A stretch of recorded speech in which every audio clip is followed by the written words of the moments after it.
This is TWiT. I wasn't in the Congress. I was in the California version. Oh, that's right. That's right. Yes. You, not recently, at least in Congress. No, I was in Congress a few months ago. Yes. So this is a story we are covering during the show. Give us a little lead in before we go into the video, though, to kind of explain it for people who are outside of California and who are outside of, concern about the future of journalism.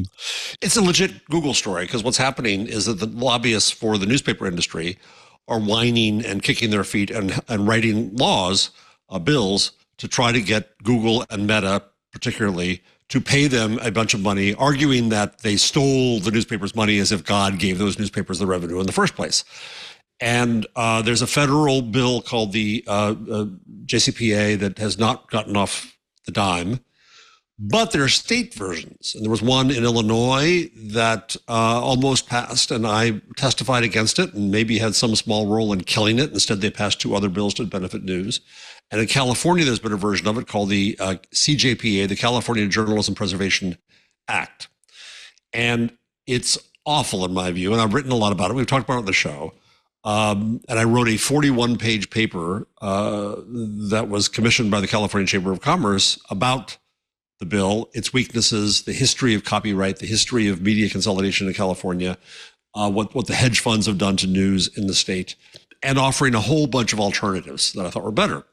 So 2 weeks ago, the chamber brought me out, and I was knocking on doors in the legislature, which is a really weird but democratic exercise, and talked to all the legislative aides for the Judiciary Committee. And then yesterday was the committee hearing. And I was invited to testify, and I came back out to testify. Now, it'll look like my side lost because the bill, the CJPA went out of committee with 9-2 vote, I think it was. But the author of the bill, Buffy Wicks, from the very beginning was very open to changing it. Google has made a counter proposal. There was a lot of talk about that counter proposal. So my hope is that there'll be collaboration going forward and that it was worth the trip, but we shall see. But the other thing is I had to buy a white shirt and a tie. So roll that beautiful bean footage. Just a little bit. I'm Jarvis. I'm the Tao Professor for Journalism Innovation at the City University of New York, Emeritus.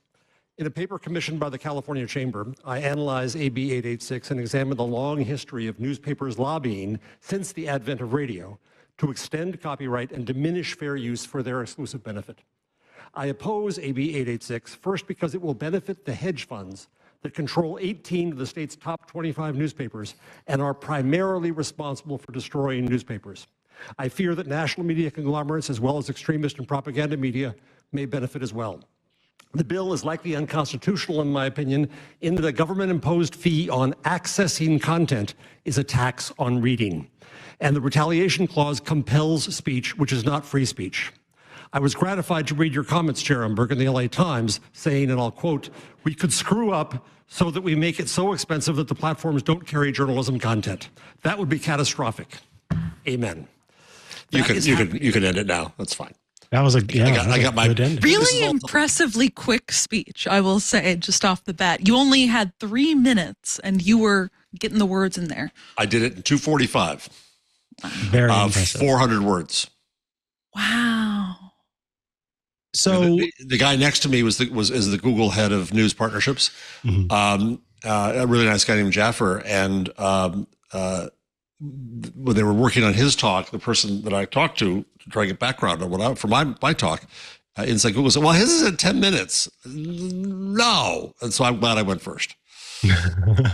And you've talked before about how sometimes you felt like it was pomp and circumstance, but it sounds like this one really, as you said, even though it may have looked like your side lost, afterward there seemed to be pretty open discussion about how things were changing. How often do you find yourself, in these legislative bodies? That's the really weird thing, Mikah. I never did this policy stuff before. I was on a thing some years ago, right before the pandemic, about policy, and I kind of dreaded it because I just thought I'd be surrounded by wonks and there was no hope of any impact. And I did it, and I found it interesting. It was useful. Became part of my next book. And then suddenly in the last few months, I've been doing this stuff. I went to the Senate Judiciary Subcommittee in Washington to testify about AI and journalism. I testified before the Illinois Senate. I went knocking on doors in the California Senate and then went to testify there. I don't know that I'm very good at it because I can be a jerk and you've got to be nice to people. And I don't really understand. I get dogmatic, I think, saying, why are you doing this stupid bill? You should know better, right? But that's not how it happens. You trade this for that, you do this, and then you do that.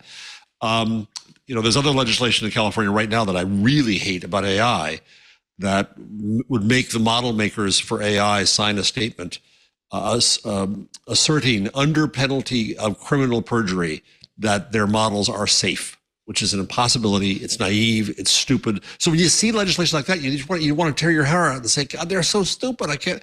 But in the end, it was pretty amazing. I got to say, it's democracy at work. And what I saw happening was the legislators and the lobbyists and people who had interest in these cases buttonholing each other in the hall, but trying to get somewhere.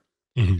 And, if we don't support that process in democracy, then, we've given up on everything.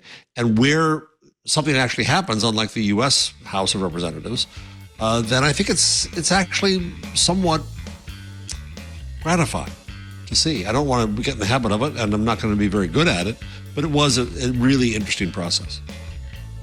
Hey, it's Leo Laporte. I hope you enjoyed this little snippet from our show This Week in Google. For the full show, you can either go to our website, twit.tv/TWiG, or find TWiG in your favorite podcast client. And, of course, there's links right below, somewhere down there, for more information.